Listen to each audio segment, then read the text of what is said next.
ഒരു സങ്കീർത്തന പ്രബോധനമായിട്ടല്ല നമ്മൾ ചിന്തിക്കുന്നത്. ദൈവം നമ്മളോട് ഇടപെടുന്ന വിധത്തില് ചിലപ്പോ പഴയ നിയമത്തിൽ നിന്നായിരിക്കും, ചിലപ്പോ സങ്കീർത്തനങ്ങളിൽ നിന്ന്, പഴയ നിയമത്തിൽ സങ്കീർത്തനങ്ങളിൽ നിന്നായിരിക്കും, ചിലപ്പോ ലേഖനങ്ങളിൽ നിന്നായിരിക്കും, ചിലപ്പോ സുവിശേഷങ്ങളായിരിക്കും. ദൈവത്തിന്റെ ആത്മാവിന് തന്റെ ജനത്തിനോട് എങ്ങനെ സംസാരിക്കണം, എന്ത് സംസാരിക്കണമെന്ന് അവരാണ് അറിയുന്നത്, മനുഷ്യ ബുദ്ധിയല്ല. ഇപ്പൊ നമ്മൾ ഇന്നലെ ചിന്തിച്ചതായ ഒരു വിഷയത്തോടുകൂടെ അനുബന്ധമായ രീതിയിലാണ് നമ്മൾ ചിന്തിക്കാൻ ആഗ്രഹിക്കുന്നത്. സ്തോത്രം. അതാണ് ഇന്ന് സംഗീതത്തിലൂടെ ഞാൻ ജാതികളുടെ ഇടയിൽ ഉന്നതനാകും, ഞാൻ ഭൂമിയിൽ ഉന്നതനാകും. സ്തോത്രം. കഴിഞ്ഞ ദിവസം നമ്മള് കൊലോസ്യ ലേഖനം 3-ാം അധ്യായത്തില് നിങ്ങൾ ക്രിസ്തുവിനോടുകൂടെ ഉയർത്തെഴുന്നേറ്റിരിക്കുന്നുവെങ്കിൽ അതിന്റെ ആദ്യ ഭാഗത്തെ കുറിച്ചുകൊണ്ട് കഴിഞ്ഞ 2 ക്ലാസ്സുകളില് നമ്മൾ ചിന്തിക്കുന്നതായിരുന്നു, എന്താണ് നിങ്ങൾ അവരോടുകൂടെ ഉയർത്തെഴുന്നേറ്റിരിക്കുന്നുവെങ്കിൽ എന്ന് പൗലോസ് പറയുവാനുള്ള കാരണം എന്താണ്, എന്ത് ലക്ഷ്യത്തിലാണ് പറഞ്ഞത് എന്നൊക്കെ നമ്മൾ കഴിഞ്ഞ 2 ക്ലാസ്സുകളിൽ ചിന്തിച്ചിരുന്നു. എന്താണ് അവനോട് കൂടെയുള്ള ഉയർത്തെഴുന്നേൽപ്പ്? ആ കത്ത് വായിക്കാൻ കഴിവുള്ള ജീവിച്ചിരിക്കുന്ന മനുഷ്യരോടാണ്. അപ്പോൾ ശാരീരികമായി മരണത്തിൽ നിന്ന് ഉയർത്തെഴുന്നേൽപ്പ് ലഭിച്ചതിന് ശേഷമുള്ള ഒരു കാര്യമല്ല എന്ന് ഞാൻ വളരെ വ്യക്തമാക്കിയിരുന്നു. അതാണ് ഞാൻ പറയുന്നത്, നമ്മുടെ നിർജീവമായിരുന്ന, പാപത്താൽ നിർജീവമായിരുന്ന നമ്മുടെ സോളിനെ അല്ലെങ്കിൽ നമ്മുടെ മനുഷ്യ ആത്മാവിനെ വീണ്ടും ജീവിപ്പിക്കുന്ന പരിപാടിയാണ് പറയുന്നത്. ക്രിസ്തുവിനോടുകൂടെ ഉയർത്തെഴുന്നേൽക്കുക എന്ന് പറയുന്നത്. ആ ക്രിസ്തുവിനോടുകൂടെ ഉയർത്തെഴുന്നേൽക്കണമെങ്കിൽ ക്രിസ്തുവിനോടുകൂടെ മരിക്കുന്ന സംഭവമുണ്ട്. അതാണ് പാപസംബന്ധമായ മരണം എന്ന് പറയുന്നത്. പാപത്തിന് നമ്മൾ മരിക്കണമെങ്കിൽ നമ്മെ കൊണ്ട് സാധ്യമല്ല. അതാണ് യേശു ക്രിസ്തു കാൽവരി ക്രൂശിൽ നിവർത്തിച്ചെടുത്തത്. പാപം അറിയാത്തവനെ നാം അവരെ ദൈവത്തിന്റെ നീതിയാകേണ്ടത് പാപമാക്കി, ദൈവത്തിന്റെ നീതിയാകേണ്ടത് പാപമാക്കി. ന്യായപ്രമാണത്തെ കഴിയാൻ ഞാൻ സാധിപ്പാൻ ദൈവം തന്റെ പുത്രനെ പാപജടത്തിന്റെ സാദൃശ്യത്തിലും പാപനിമിത്തം അയച്ചു, പാപത്തിന്റെ ജഡത്തിൽ ശിക്ഷ വിധിച്ചു. അപ്പൊ അതിൽ മാത്രമേ നമുക്ക് നമ്മുടെ ആത്മാവിന്റെ ജീവന് മാത്രം കാര്യമുള്ളൂ. അത് ഞാൻ വിശ്വസിക്കുന്ന മാത്രം വിശ്വാസത്താൽ ഏറ്റെടുക്കുന്ന ഒരു കാര്യമാണ്. ആരുടെ പ്രവർത്തികളാലോ കൈവെപ്പുകളാലോ മറ്റു ശുശ്രൂഷകളാലോ ഒന്നും ജീവിക്കുന്നതല്ല. ദൈവം നമുക്ക് വേണ്ടി ഒരുക്കിയ ആ മഹാസംഭവത്തെ, ആ കാൽവരി ക്രൂശിലെ മഹാപരമയാഗത്തെ, പാപ പരിഹാര ശുശ്രൂഷയെ ഓർത്തുകൊണ്ട് ദൈവമേ നീ എനിക്ക് വേണ്ടി ഒരുക്കിയല്ലോ എന്ന് പറഞ്ഞുകൊണ്ട് അവനിൽ വിശ്വസിക്കുക. ദൈവം അതാ പറയുന്നത്, മറ്റൊന്നും ചോദിക്കുന്നില്ല, പുത്രനിൽ വിശ്വസിക്കുക. അവൻ ചെയ്ത പാർശ്വങ്ങൾ വിശ്വസിക്കുക, തുടർന്ന് മുന്നോട്ടുള്ള കാര്യങ്ങൾ വിശ്വസിക്കുക, അവ നമ്മുടെ കർത്താവായി സ്വീകരിക്കുക. അപ്പോൾ സംബന്ധിക്കുന്നതാണ് പാപസംബന്ധമായ മരണം. എന്നിലുണ്ടായിരുന്നു വാണിരുന്ന പാപം, അത് നീങ്ങുന്നതോടെ എന്നിൽ വാണിരുന്ന മരണം നീങ്ങുന്നു. സ്തോത്രം. അപ്പോൾ സംഭവിക്കുന്നതാണ് ക്രിസ്തുവിനുള്ള ഉയർത്തെഴുന്നേൽപ്പ്. അതിനെ ഉദ്ധരിച്ചുകൊണ്ടാണ് 1-2 ലേഖനങ്ങളിൽ പൗലോസ് കൊലോസ്യ ലേഖനത്തിൽ ഉദ്ധരിച്ച് പഠിപ്പിക്കുന്നതാണ്. വാഴ്ചകളെയും അധികാരങ്ങളെയും ആയുധ വർഗം വെപ്പിച്ചതൊക്കെ അങ്ങനെ പറഞ്ഞിട്ടാണ് പറഞ്ഞത് ക്രിസ്തുവിനോട് കൂടെ ഉയർത്തെഴുന്നേറ്റിരിക്കുന്നുവെങ്കിൽ. ഇത് നമ്മൾ 2 ക്ലാസ് ചിന്തിച്ചാണ് ഞാൻ വീണ്ടും ഒന്ന് റിവൈസ് ചെയ്തത്. എന്നിട്ട് പറയാണ്, ക്രിസ്തു ദൈവത്തിന്റെ വലത്തുഭാഗത്തിരിക്കുന്ന ഇടമായ ഉയരത്തിലുള്ള അന്വേഷിപ്പിൻ. ഇന്നത്തെ നമുക്ക് റെക്കോർഡ് ചെയ്യാൻ സാധിച്ചില്ല, അത് ഒന്നുകൂടെ വിശദീകരിക്കുകയാണ്. ഇവിടെ സംഗീതത്തിൽ പറയാണ്, ഞാൻ ജാതികളുടെ ഇടയിൽ ഉന്നതനാകും, ഞാൻ രാജ്യങ്ങളുടെ ഇടയിൽ ഉന്നതനാകും, ഭൂമിയിൽ ഞാൻ ഉന്നതനാകും.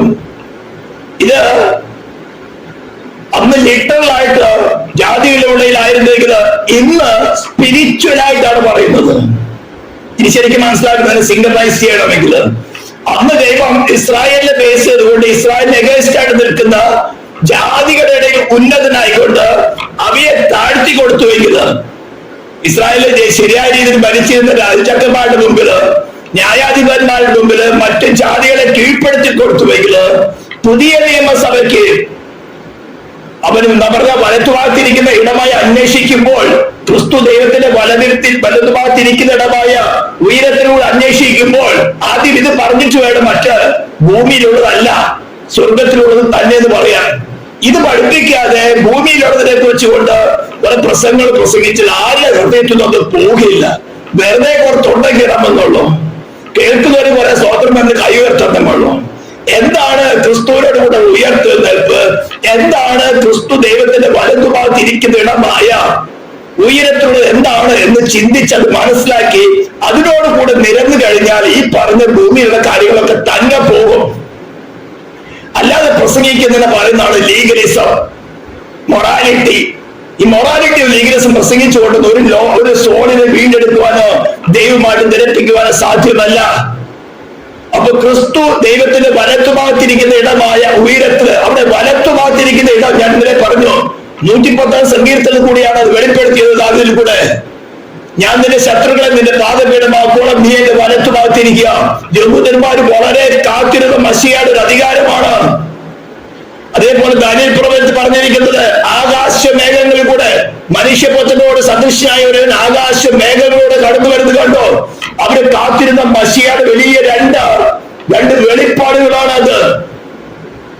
സ്തോത്രം.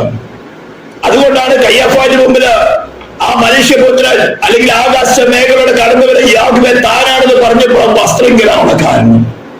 നമ്മൾ പല ക്ലാസ്സിൽ ചിന്തിച്ചിട്ടുള്ളതാ. ഇന്ന് ചിന്തിക്കുന്നത് ഈ വലത്തുഭാഗത്തിരുന്ന് ചെയ്യുന്ന കാര്യം എന്താ? അത് നമ്മൾ എബ്രായ ലേഖനം 10:13 നമ്മൾ വായിച്ചു. യേശു ഒരിക്കലായിട്ട് കഴിച്ച യാഗത്താല്, ഒരിക്കലായിട്ട് പല യാഗങ്ങളുടെ ആവശ്യമില്ല.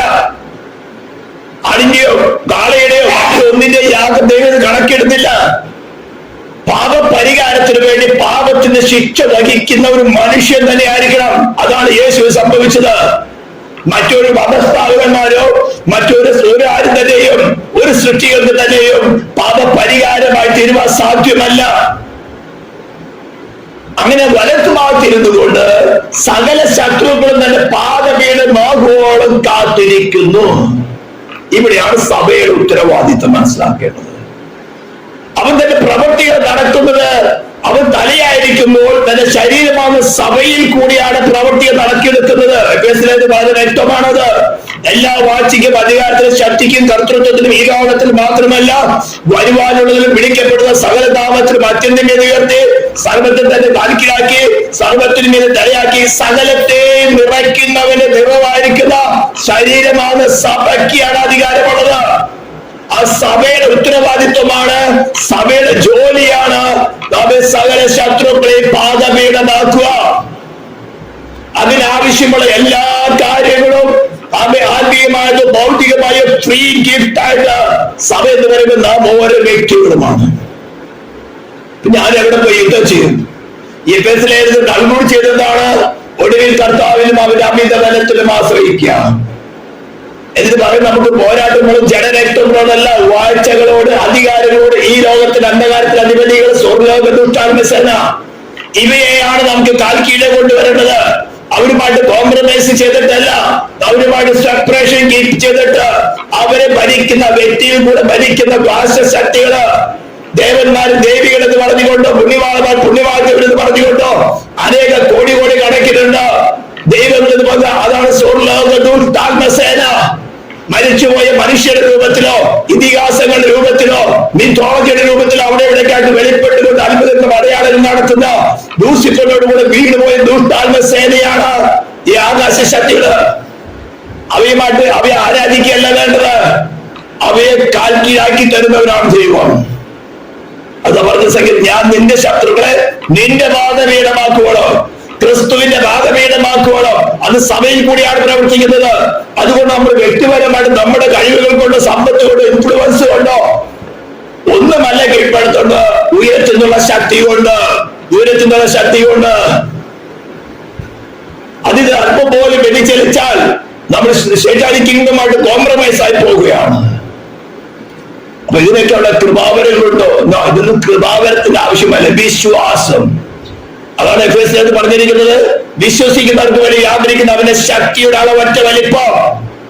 അങ്ങനെ അവൻ ക്രിസ്തുവിലും വ്യാപരിച്ച് അവനെ മരിച്ചവരെ ഉയർത്തെഴുന്നേൽപ്പിച്ചു എന്ന് പറയുന്ന പോലെ വിശ്വസിക്കുന്നവർക്ക് വ്യാപരിക്കുന്നത് ഉയർത്തെഴുന്നേറ്റവനായ ക്രിസ്തുവിന്റെ, സ്വർഗത്തിലും ഭൂമിയിലും സകല അധികാരമുള്ളവനായ ക്രിസ്തുവിന്റെ, വാഴ്ചകളെയും അധികാരങ്ങളെയും ആയുധവർക്ക് വെപ്പിച്ചവരായ ക്രിസ്തുവിന്റെ, മരണത്തെ ജയിച്ചവരായ ക്രിസ്തു, പാതാളത്തെ ജയിച്ചവരായ ക്രിസ്തു, ലോകത്തെ ജയിച്ചവരായ ക്രിസ്തു, അവൻ നമ്മൾ വസിച്ചാലേ അവിടെ നമ്മൾ കൊലസ്ട്രോളിന്റെ അടുത്ത കാര്യം ചിന്തിക്കാൻ പോലുള്ളതാണ്. ഭൂമിയിലുള്ളതല്ല, ഉയരത്തുള്ളത് തന്നെ ചിന്തിപ്പീൻ.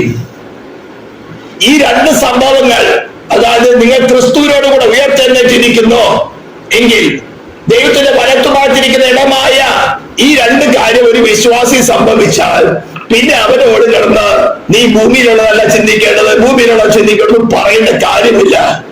നാച്ചുറലായിട്ട് അവൻ ക്രിസ്തുവിനോടുകൂടെ ക്രിസ്തുവിനെ യോഗ്യമായ രീതിയിൽ ചിന്തിക്കും, പ്രവർത്തിക്കും. മറ്റെല്ലാ പ്രസംഗങ്ങളും ലീഗലിസമാണ്, മൊറാലിറ്റിയാണ്. അത് പ്രസംഗിച്ചുകൊണ്ട് ഒരു മനുഷ്യനെ ഗുണപ്പെടുത്താൻ സാധ്യമല്ല. കുറെ തൊണ്ടകീറാം, കേൾക്കുന്നതിന് കുറെ ടെമ്പററി ആയിട്ട് ഒരു ഉന്മേഷം ഉണ്ടാവും. അവന്റെ ഹൃദയത്തിൽ പൂർണ്ണമായ രൂപാന്തരം നടക്കുകയില്ല.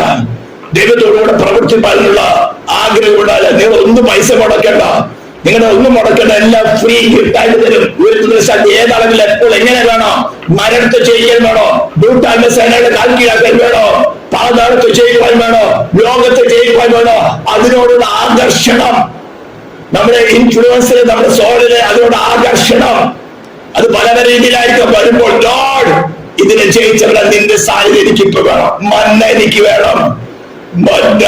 അതാണ് ഉയർത്തുന്നത് ക്രിസ്തുവിനെ ഭക്ഷിക്കാന്ന് പറയുന്നത്.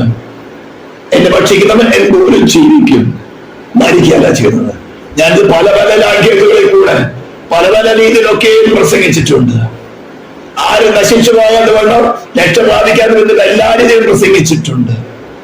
ഈ കാര്യങ്ങൾ നമ്മൾ നടന്നാൽ പിന്നെ കിടന്ന് തൊണ്ടക്കേണ്ട ആവശ്യമില്ല. അതുകൊണ്ട് ഇതിന് ഉറച്ചു നിൽക്കുക. ഞാൻ ക്രിസ്തുവിനോട് കൂടി ഉയർത്തേണ്ടല്ല, ഒരു പ്രാവശ്യമല്ല, എന്നും ഉറങ്ങ പറഞ്ഞ് ഞാൻ ദിവസേന മരിക്കുന്നു.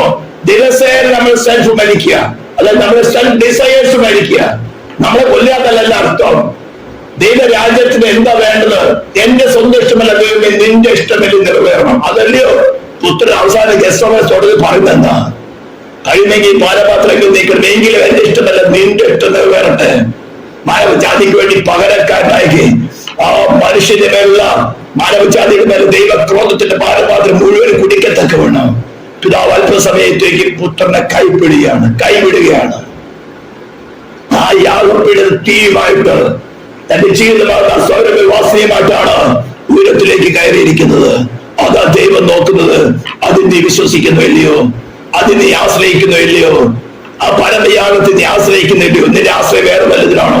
ആ പരമയാഗത്തെ നീ ആശ്രയിക്കുന്നെങ്കിൽ, നിന്റെ പാപങ്ങളുടെ മോചനത്തിന് വേണ്ടി ആശ്രയിക്കുന്നെങ്കിൽ, തീർച്ചയായിട്ടും ദൈവത്തിന്റെ വലത്തുഭാഗത്തിരിക്കുന്ന ക്രിസ്തുവിനോട് കൂടി നീ അധികാരിയായിരിക്കും.